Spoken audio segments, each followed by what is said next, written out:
Yawa paruru lo wangetek, yawa paruru lo wangetek.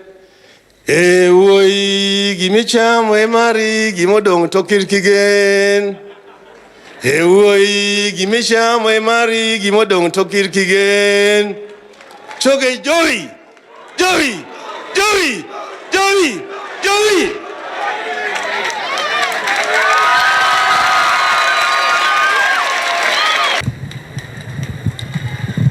Haya. Your Excellency, President Uhuru Kenyatta, Mama Margaret, the family of mzee yetu ambaye ametoaga Daniel Toroitich arap Moi, viongozi wote wananchi kwa jumla.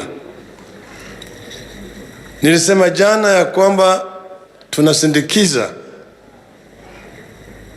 kiongozi mashuhuri katika taifa letu. Waswahili husema ati mti kuu ukianguka wana wa ndege huyumba. Maana yake mti ukianguka ndege sasa hakuna mahali ya kwenda. Mzee ameishi maisha marefu, amekula chumvi. Kwa hivyo tunasherehekea maisha yake, vile yeye ameishi maisha ya kiutu na taifa letu lote ya Kenya. Amefanya mambo mengi zaidi. Nisema mimi nilimwona yeye kwa mara ya kwanza nikiwa mtoto mdogo. Wakija kutembelea Jaramogi alikuwa amewaita nyumbani. Lakini kabla sienda huko, mara mbili nilikuja kumtembelea hapa 2018 April 12. Kuja hapa na Mheshimiwa George Haniri na Mheshimiwa Bruce Hamad Sharif Nasir. Akiwa hapa, kwa swali ya kwanza akaniuliza ati pole, na aliniambia mimi pole ulipoteza kijana yako Fidel. Pili akaniambia nilikuja kwa harusi ya mtoto yako yule mwingine Junior. Alimahidi yeye ng'ombe fahali na wajaja kuja kuchukua. Mwambia yeye haja achukua hiyo ng'ombe, bado yuko hapa. Sasa Junior atakuja kuchukua hiyo ng'ombe. Mjue na wewe. Tukakaa naye hapo, tukapiga gumzo kabisa. Baadaye tukakunywa naye nyama. Gideon alikuweko na kamketi. Ya mara pili nimekuja mwaka jana. Ilikuwa tarehe 5 mwezi wa 5 mwaka jana. Nilikuwa niambia Gideon nitakuja. Sasa nilikuwa nimechelewa kidogo, Gideon anapiga simu, uko wapi? Nikamwambia I'm on the way coming. Tulikuwa na ndugu yangu Dr. Buru. Tumekuja tena tukakuja mzee hapo. Na kana yeye akaeleza maneno mengi zaidi yale ambayo walifanya hata na Jaramogi. Kaniambia wengine walikutana na Jaramogi na Orengo pekee yake najua hiyo maneno. Kuna mtu mwingine kabla Jaramogi hajakufa.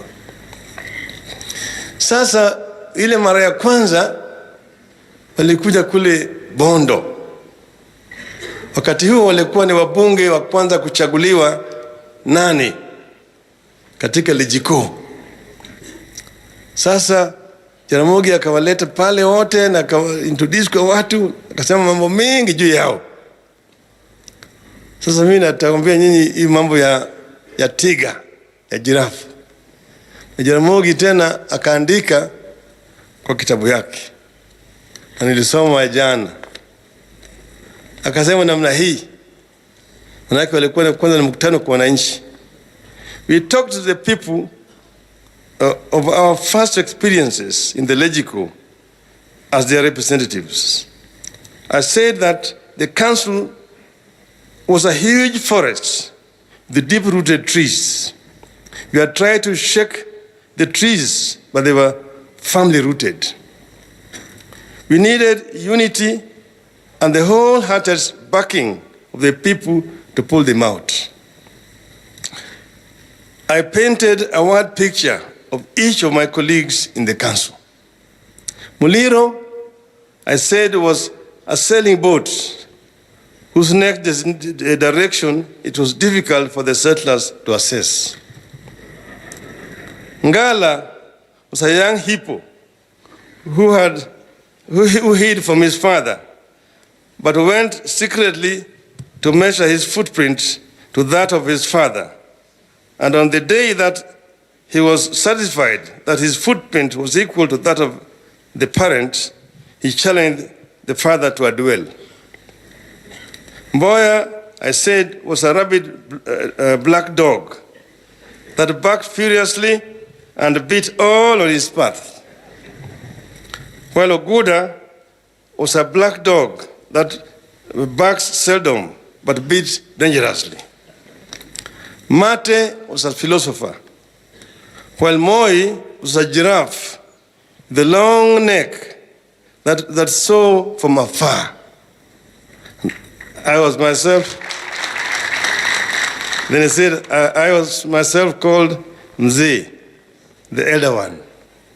That is how Jaramogi described Moi, that Moi was a tall giraffe with a tall neck and that saw afar.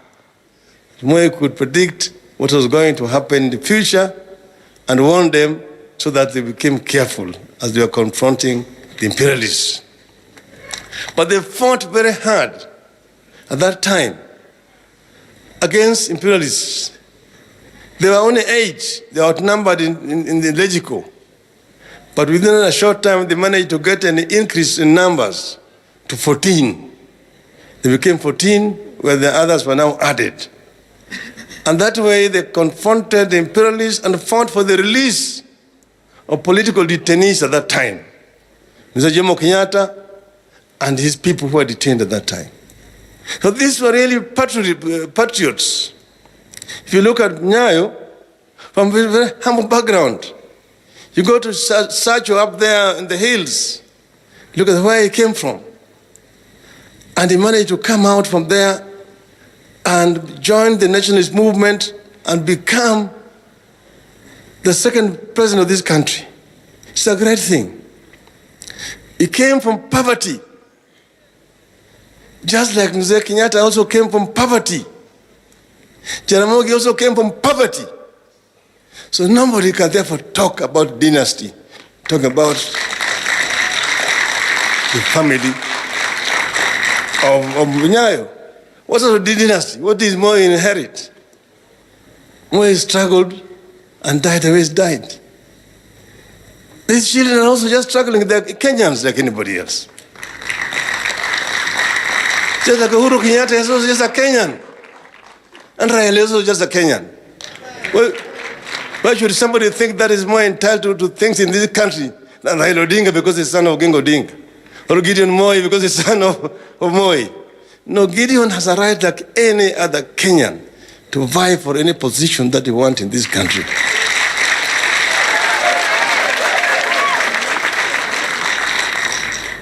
We celebrated Nyayo's life because it was a rich life. It touched so many people in the right ways. I said yesterday, maybe we had our history with him. Love, hate. We eventually met, and we met here. He sent Mr. Chesire to go and look for me. Reverend Chesire. And we came with Jobo Mino. And we had a very long discussion here until we said we forgive each other. And we shook hands. That was the first handshake that I did here.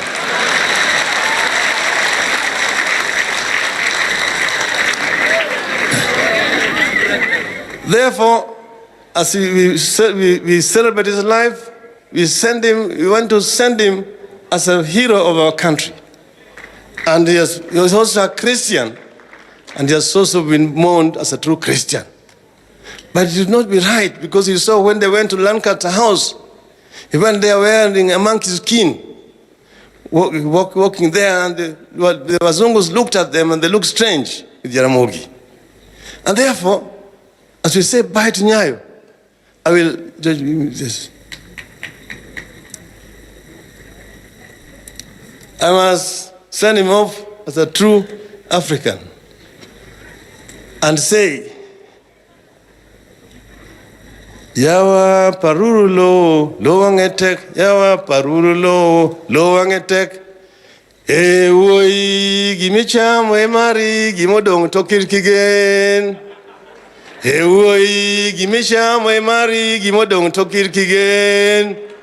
Choge Joey, Joey, Joey, Joey, Joey.